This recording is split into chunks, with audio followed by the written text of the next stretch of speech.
All right. Thank you everyone for granting me with your undivided attention. I am super excited to share with you this project entitled Birders Eye View. Before I dive into it though, I'd like to first congratulate Sarah for an excellent presentation that introduced us to the Mountain Area Land Trust and its initiative with the North Fork of the South Platte. Now, if you will allow me to transition us from the waters that Mountain Area Land Trust stewards to the air, or more specifically, hold on a second. What's in the air? The birds. And contrary to what Generation Z may be bold enough to tell you, they are indeed real. So, to kick us off right here, top centered there is actually the state bird of Colorado. Would anyone care to take a guess at what the state bird of Colorado is? State bird of Colorado is the lark bunting. So if you get nothing else from me today, there's your trivia fact. The lark bunting is the state bird of Colorado. What's more is it's neither a true lark nor a true bunting. It's actually a sparrow. So quirky as it is, maybe I've piqued your interest on birding. That's what this project is about. Yes, it's an eco-centric one. However, it's fueled by the enthusiasm, persistence, and activity of society through participatory science, known by many as also as community science or citizen science.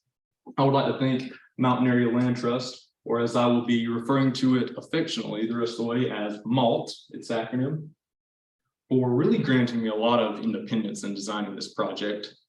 Back in January, I had shared my interest with them, and the interests that I have are pretty broad. It all hinges on wildlife preservation, environmental education, and habitat stewardship. MALT, rather than just assigning me with something that was in their top priority, we kind of pooled our interests and motivations together. And so I sat down in late January with MALT's executive director, Jeannie Beaudry, and then stewardship director, Ellie Harrison, who is also a CLTL alum of cohort 9. And they informed me of a developing project, a very young initiative for establishing a bird conservation program in Park County, Colorado. So to run back through the introduction of MALT, as I believe it is important, MALT is an accredited 501c3 nonprofit based out of Evergreen, Colorado. It is part of the Land Trust Alliance Network, excuse me. It is currently celebrating 30 years of work in its 6-county strong service area, Park County being the largest of those 6. And through those 30 years, it remains steadfast in its mission to save the habitat, rivers, streams, as well as working lands and ranches in the communities that it serves. Saving the land and leaving a legacy, simply put. Those are its 3 focal points, as you can see bulleted there. Conservation easements and land stewardship is what I'll be talking about over the next few minutes. And then a little later, we'll dive into outreach and communication, as this project really focused a lot on that. A little bit more of a background of MALT as a land trust. Conservation easements are a big part of what it does. They're among some of the most significant contributions that donors to the land trust give. A conservation easement, for example, would be in Colorado or across the greater American West, an agreement, say with beef cattle ranchers who were head of a large parcel of land. They may be enticed to not develop on it in order to preserve habitat for such things like species of interest, such as sage grouse or burrowing owls, sticking true to our bird theme here. In return, they are incentivized with such things as tax write-offs and wide recognition. Currently, MALT has 91 private conservation easements, making up most of the acres they can serve. So again, it's a big part of their conservation ethic is working with private lands. However, 207 acres are MALT owned, and making up more than half of that 207 are 2 properties located on the northwest side of Park County. those two properties stage the scope of this project. To the left, we have Sacramento Creek Ranch of 71 acres, and to the right, we have Pennsylvania Mountain of 92 acres. Both have staged some really unique studies over the years. High alpine research conducted by a number of organizations and institutions. Malt acquired Pennsylvania Mountain first in 2014 as part of that initiative to extend the research and safeguard an area of which it can be conducted on an ongoing basis. Similarly, in 2019, Malt acquired the assets to Sacramento Creek Ranch, formerly actually known as Beaver Ponds Environmental Education Center. It pays homage to that by inviting visitors onto the property to explore the trail system and take note of some of the amenities that are there, such as a cabin that's been used for environmental ed purposes in the past, recently Malt events, and it also would be the starting point for the events that we would host that I will get into later on.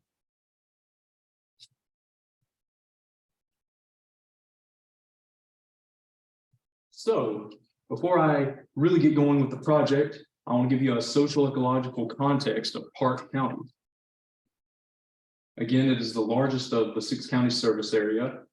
It is practically the geographical center of Colorado.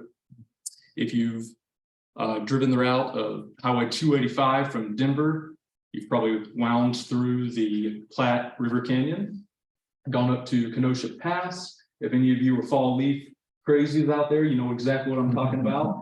And you come out to this vast expanse, known by most as the South Park Basin or South Park Valley. Picture a bunch of rolling short grass rangeland surrounded by mountains. To the north, you have the Mosquito Range and Park Range. To the southeast, it's the Rampart Range. On a clear day, you can even spot Pikes Peak. To the far south is the San Luis Valley, where Great Sand Dunes Preserve is at. And to the far west, you have the Sawatch Range in the Buena Vista area with the Collegiate Peaks. In the heart of it all, though, is the South Park Valley here. The elevation on average is between 7,000 and 14,000 at the higher points, providing an arrangement of habitats and ecological importance to Colorado that's really not too widespread. Interesting fact, the area has seen very little as far as wildfire history goes.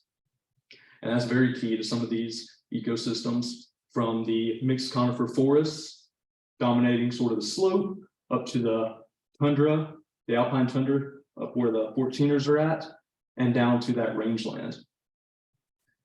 About half of Park County is federal land, but making up a healthy dose of that land mass percentage is also private land. State land at 8%, which is where our two properties come into play in that 8%. Malt-owned properties of Sacramento Creek Ranch and Penn Mountain. I already talked about the ecological features there. It is very rural, being separated from the Denver metro as well as major interstates like I-70 and 25. The area has kind of retained the same look, if you will, for decades. The average population or actually the collective population, I should say, for the largest towns in the county, being Alma and Fairplay, together are about 5,000, and that's generous. The entire county, an estimated population of 17,000. Compare that to upwards of 750,000 here in the Fort Collins area. It's pretty stark, the difference. 88% of the population is white, and the average age is around 50. So again, it's kind of retained a lot of an old Western country kind of vibe. Its beginnings are definitely rooted in the ranching and mining industries, which are still very prevalent in the area. And it has definitely made its way onto the national scene by way of this. Fortunately, I can assure you, this is a more accurate depiction. That is actually downtown Fairplay. So fictitious South Park, Fairplay can claim it.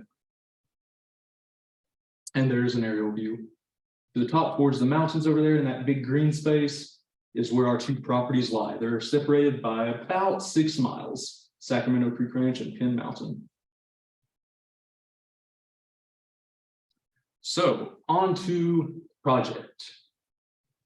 Earlier this year, Malt applied for a grant through the Cornell Lab of Ornithology. The Cornell Lab recognizes land trust efforts in conserving bird habitat on both public and private lands.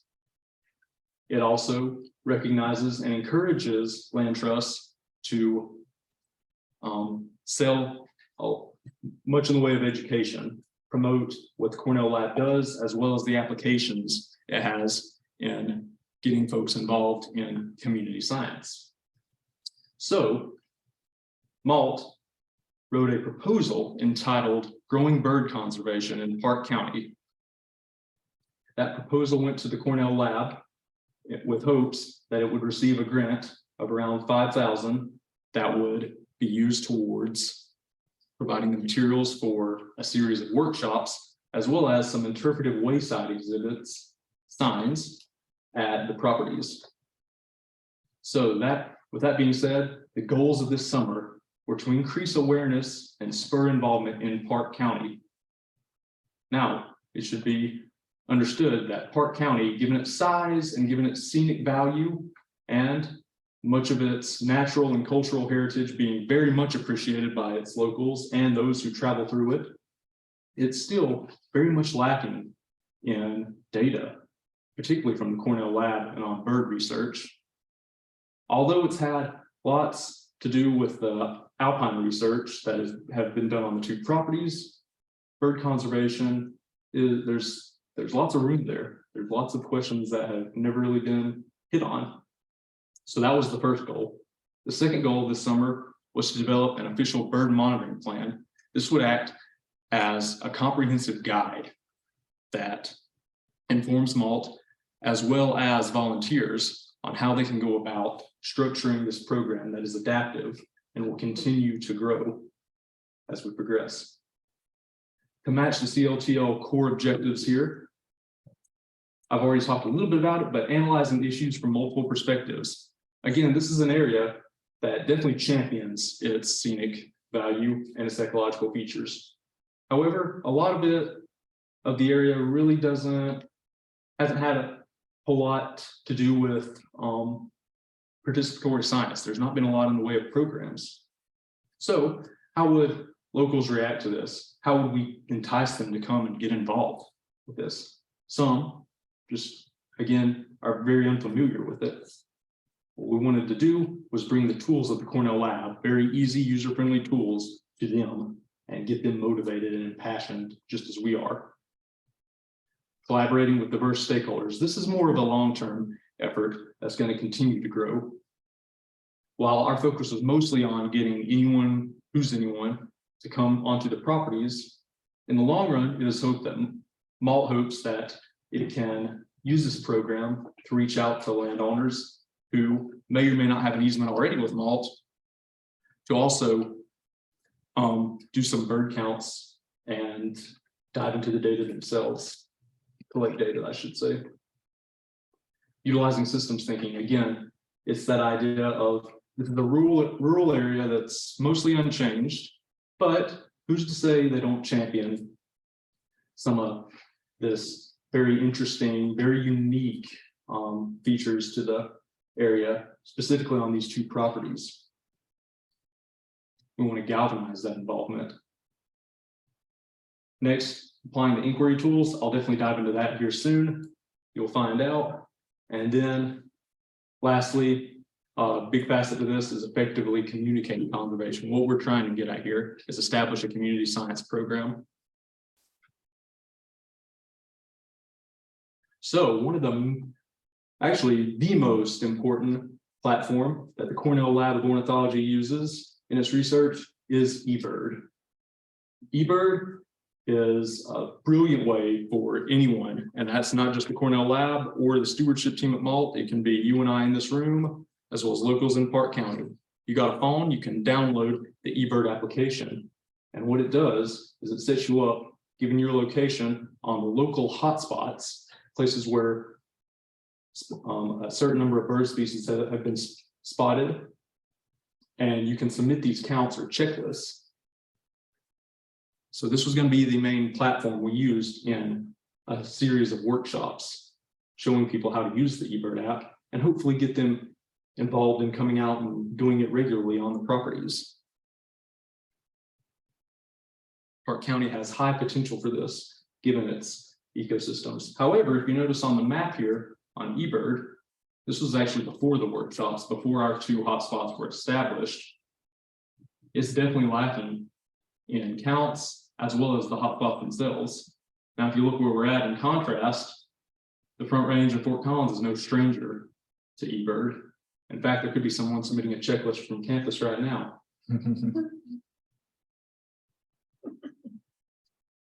So you might be wondering, just how does one use eBird? Well, I'm about to show you through a quirky video here.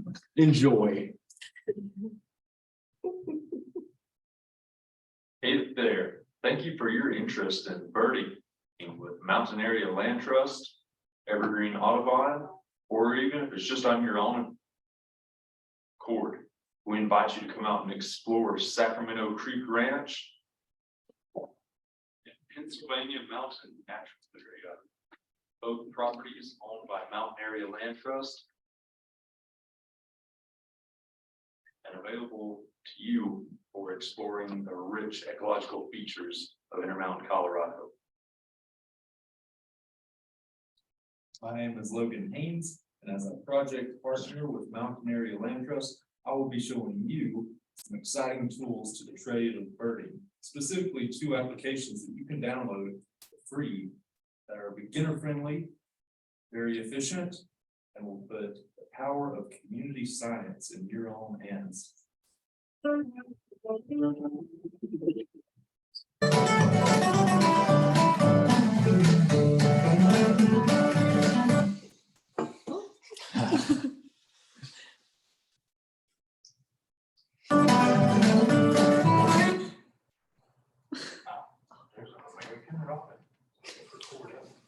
Using the eBird is easy once we have the app downloaded to our iPhone.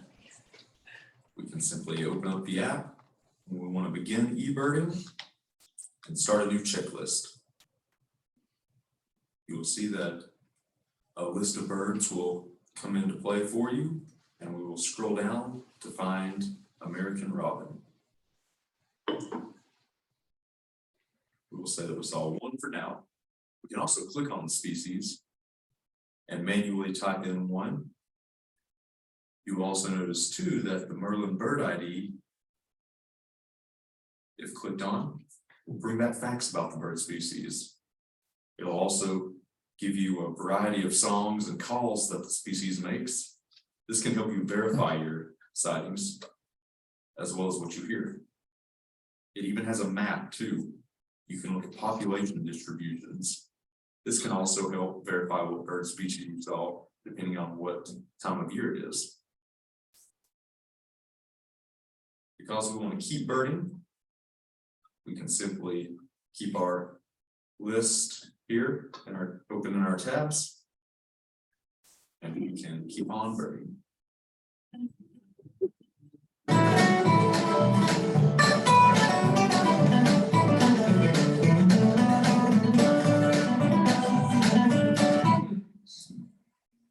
Sometimes we only get a fleeting glimpse of the bird, not near enough of a visual to identify it. Oftentimes, we can hear the calls and songs that they make, but we can't always identify them. One app that can help us identify bird sounds is Merlin.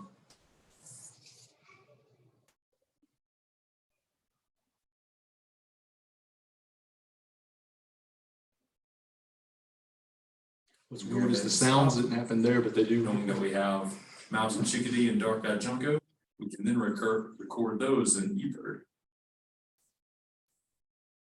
If we are finished with an eBird outing and ready to submit our checklist, we can consult that list, verify the species and number of birds that we saw.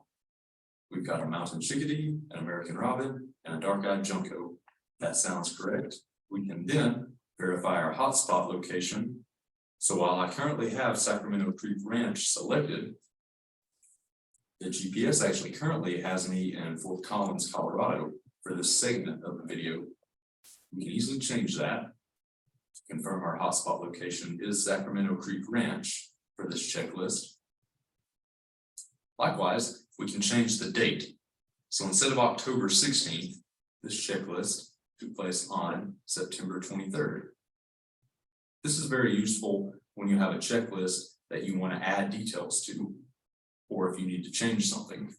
We can also change the time to 6:14. Close enough. And from there, you are checkers. There's 3 species. And then we can submit. Thanks again for sharing your enthusiasm for birding with us. Your efforts will go a long way in helping us in our conservation initiatives. We hope that you will continue to come out to these properties, as well as wherever you may be, and explore the eBird hotspots, and maybe even establish your own. If you'd like to learn more, feel free to reach out to the Mountain Area Land Trust by going through their website and contacting them. You can also sign up for their newsletter. Feel free to reach out to me as well, following the email below. Thank you. Now get out there and find some birds.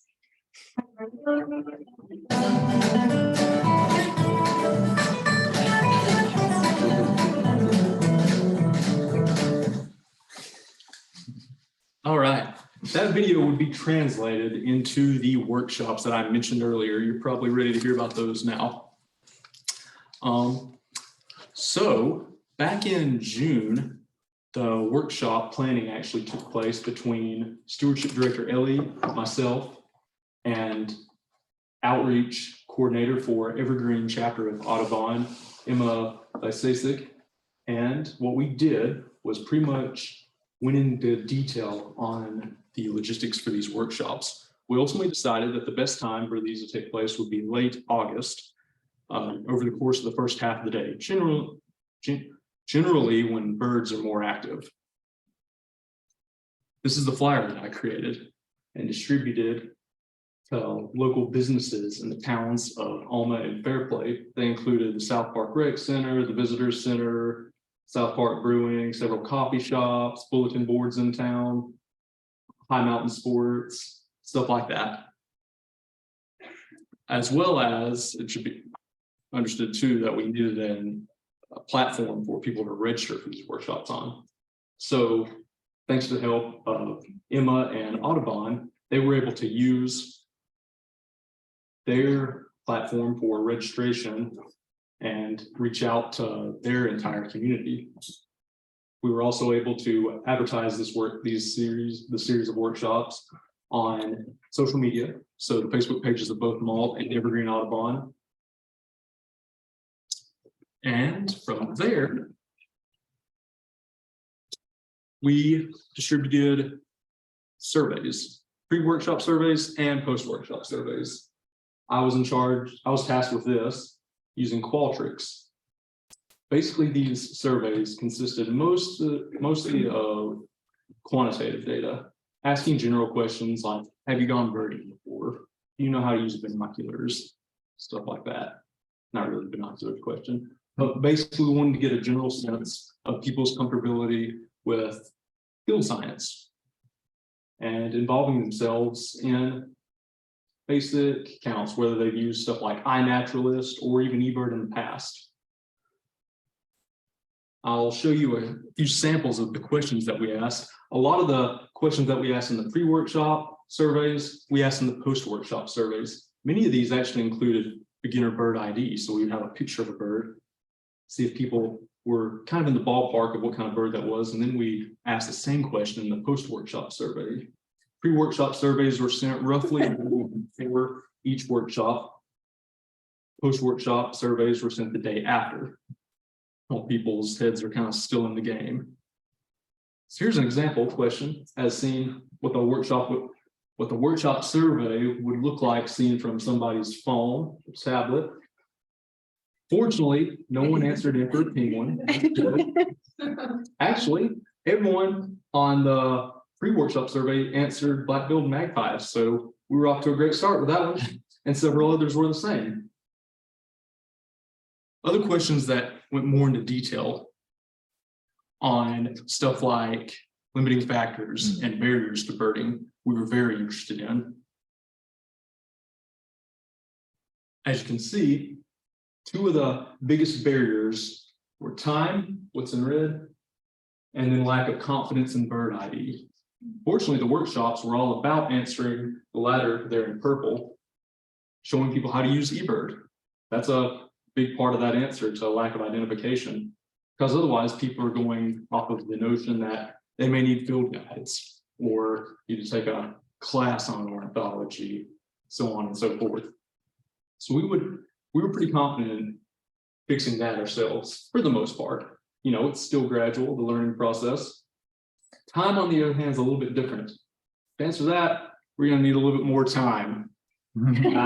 Seriously though, that's still one of those questions that's a little bit vague for participants who were on this pre-workshop survey. We told ourselves that they may not have much expectation yet, other than the fact that hopefully I can learn something about birds and how to use some of these applications they speak of. Other than that, a feeling of intimidation or unwelcome, as well as other reasons, where the next one's up. The intimidation and feeling kind of a little bit nervous about it, that's something we definitely wanted to touch on too. Again, this is an inclusive workshop. We're wanting to invite people in town, people who live across from the properties, people who live in Denver, inner city, everyone who has connections to Audubon, who have connections to friends who have connections, that sort of thing. We want to make this as inclusive as possible and mitigate that feeling of unwelcomeness. And as far as the intimidation factor goes, we wanted to alleviate that too, by showing folks how to use eBird, as you saw, too hard to use. And what's fun about it is it's really just a user-friendly tool. There's nothing overwhelming about it, and all counts matter too. Some more statistics here. We're interested in what inspires people on birding.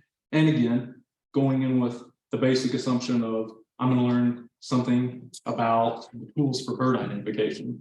Most people were definitely interested in learning about the local birds in the region. Other than that, honing some skill at the identification technologies, as well as contributing to scientific research, piqued some interest as well. Assisting in habitat conservation, finding a new hobby, meeting other passionate birders, that's one of those things we would have kind of liked to have seen. But again, this is a pre-workshop survey. All the same, we have what are they hoping to gain the most? And again, it's the identification.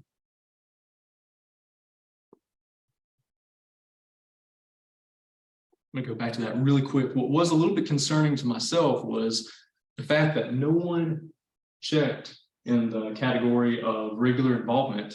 That's what we're trying to galvanize, right? So again, it was kind of like, okay, hold your breath a little bit if you had to. We're going to get a turnout and let's see what happens. Maybe we can spark a lot of motivation and passion after the workshops. And sure enough, that was the case for these two workshops anyway. As you can see, the question asked, are participants more likely now to follow malt and or evergreen Audubon? And by and large, people were really excited on it. I would like to think that malt and evergreen, as well as the use of eBird, gained a lot of fans on both of those days. Now to some of the happenings at the workshops. So what we did was divided the time slots. We kind of quartered it up to where at both workshops, participants would get to explore both properties of Sacramento Creek Ranch and Penn Mountain. Have a break in between, organize carpool stuff, and drive that 6 miles up the hill to the trailhead, the Pica trailhead. That's the specific trail we used at Penn Mountain, and then the trail system loop at Sacramento Creek, both being roughly about 1.5 miles. So nothing too strenuous, but still sunny days there in the mountains, late summer. People were stoked to get out and use these field tools in the field and not just spend time in the cabin doing the introductions. So we did that. For both workshops, we had 15 participants exactly, which is an excellent number for a beginner, all-inclusive type workshop. We were hopeful that it would be at least 10 and kind of anticipating, you know, if we get 30, great, that's a little bit much, but 15 was perfect. We also were able to get the help of Evergreen Audubon's field experts, Chuck Aid and Ed Furlong. Chuck joined us for both workshops, and those guys were a wealth of information as far as giving us supplemental tools to using eBird, such as field guides. Interesting fact I learned from them is illustrations, more so than pictures, really help with identification in the long run because they expound on all the details you see on birds. Anyway, following the two workshops, or the first workshop, we nominated 2 hotspots, you guessed it, Penn Mountain, Hike Trail, and Sacramento Creek Ranch. Both were nominated, and within 2 days, a regional eBird reviewer accepted, and now we have 2 established hotspots. What's more is we had a really big species highlight at each workshop. When you know, the very first bird that we spotted was sitting there perched and pretty at the cabin loft, a great horned owl. Wow. And it showed off for a little bit, just kind of sitting there as we marveled at it, and eventually just kind of glided off and vanished into the pines. Second workshop brought up a regional rarity in the northern water thrush there. It didn't pose like that. I got that from eBird. But nonetheless, 2 very cool findings. And again, every little bit that gets people more stoked on getting out there and submitting more checklists from the properties and telling their friends and family about it to go out and do the same, and other places as well. So great turnout at both. Ultimately, to this point, unless somebody did or tallied some new species at either of the properties yesterday, we've got currently 18 species at Sacramento Creek Ranch and 9 at Penn Mountain. Here's just some more statistics. The first workshop on Wednesday the 17th, we had 1 more species at Penn Mountain, whereas on the Saturday the 27th, we had additional species recorded at Sacramento Creek Ranch. However, for both sites on the second workshop, we had less individuals. And there were probably a number of factors that may have contributed to that. We're not entirely sure, being that it was Saturday. There's a lot more visitation at both properties on those days. So with it being less quiet, maybe not as many birds are around. It was also pretty blustery up on the hill on Pennsylvania Mountains, so that could have had something to do with it as well. And again, currently 18 at Sacramento Creek, 9 at Penn Mountain. Those are all the species. Here's some pictures from both workshops. To the left is the Wednesday workshop. That was when we were marveling at that regal looking great horned owl. And then to the right, we have Chuck there showing some people the supplemental field guides that are good to have. In addition to what we're trying to hone in on was the most important. Get out there and get comfortable with it. Get yourself acclimated to listening to some of the sounds they make using Merlin, but then also recording the checklists on eBird. And here's the same for Penn Mountain. Kind of ironic there on the left. It says hiking only. And not only were we hiking, we were eBirding. We're very fortunate to have great weather those days too, because the weather can definitely change up there, especially this time of year. So now with 2 hotspots granted from eBird, we've got a ways to go, and there's lots of opportunity in that work left to be done.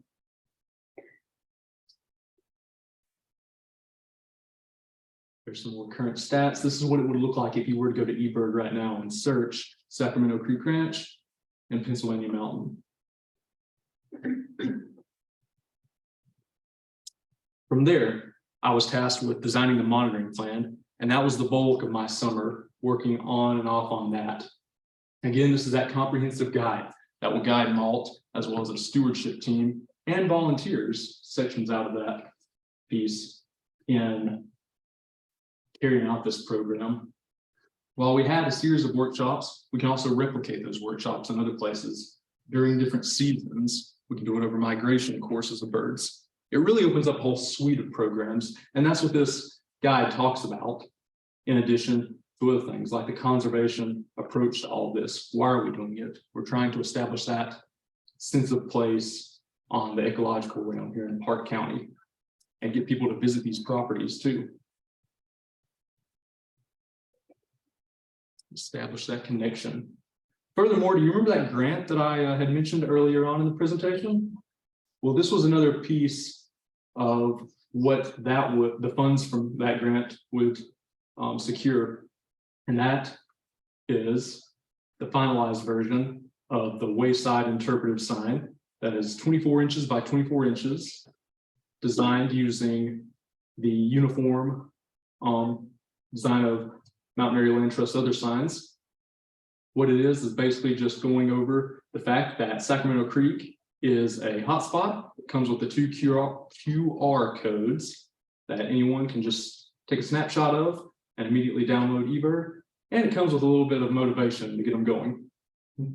And it wouldn't be right to not have one for Pennsylvania Mountain as well. So on this one, it's just slightly different with the addition of the charismatic Clark's Nutcracker, spotted often up on Pennsylvania Mountain, as well as its interesting ecological relationship with the bristlecone pine, one of the oldest living organisms on the planet. Again, it has the QR code and basic information to really get people wanting more. So with that, I will sort of start drawing to my conclusion here. My recommendations for MALT would be keep volunteers motivated, keep adapting this plan, as that's what it's made to do. Give them updates and opportunities, not just on MALT's front, but also on Evergreen's front. Keep that strategic partnership strong. Get in on their events, help them out with stuff, as well as other land trusts in the region. Volunteers will really take highly to this because it gives them other routes of involvement. Nothing gets stagnant here. Likewise, recognize the efforts of those volunteers through the MALT newsletter, as well as on social media.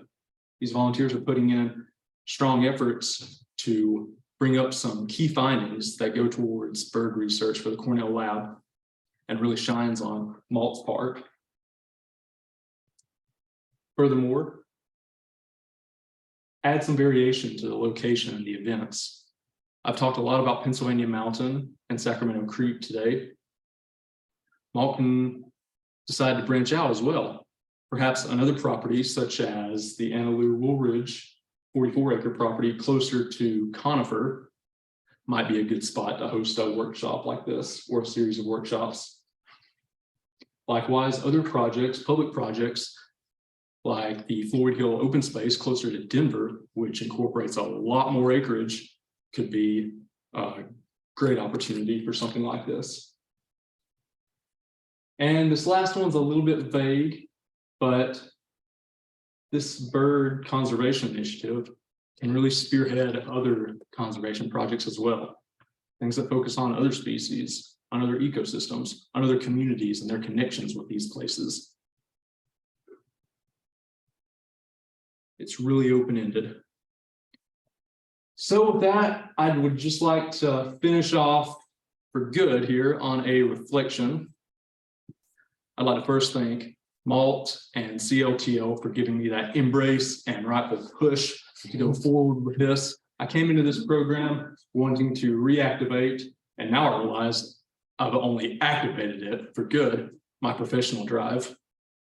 I really want to give a shout out to Ellie Harrison, who served as a tremendous guide for me throughout the course. I wish to really model that same kind of leadership that she exemplifies coming out of CLTL. The experience has shed light on skills I have that I should continue to develop. So, coming into it, and a lot of you, I've talked about it before, I'm definitely egocentric minded. However, over the course of CLTL, and especially in this project, I found that one of my new passions now is communication and outreach. I like to communicate a passion and get more people stoked on the environment. And there's no problem with that. However, you got to speak the language of the people too.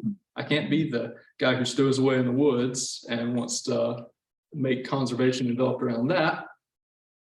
So therefore, going forward, I really intend to look for places of involvement that have a lot to do with communication and outreach and advocacy, really inspiring the masses to take up a passion for this. And, you know, I'm probably speak more for more people than just myself, but this has felt like a marathon. However, I don't plan to really slow down. I plan to just zoom right through the finish, through a brick wall, and barring any concussion, I'm ready for the next phase of life, y'all. So one last thing I want to do is sincerely thank my fine instructors and fine peers in cohort 11. Y'all are an awesome, unique bunch of inspirations. You bring your own piece, and hold on a second. And I just hope you guys continue to keep being the ones you are. I'm super appreciative. And my advice is to just go forward with discipline and with heart, each one of you. Wish everybody luck, and I'm super grateful for this experience. Thank you so much.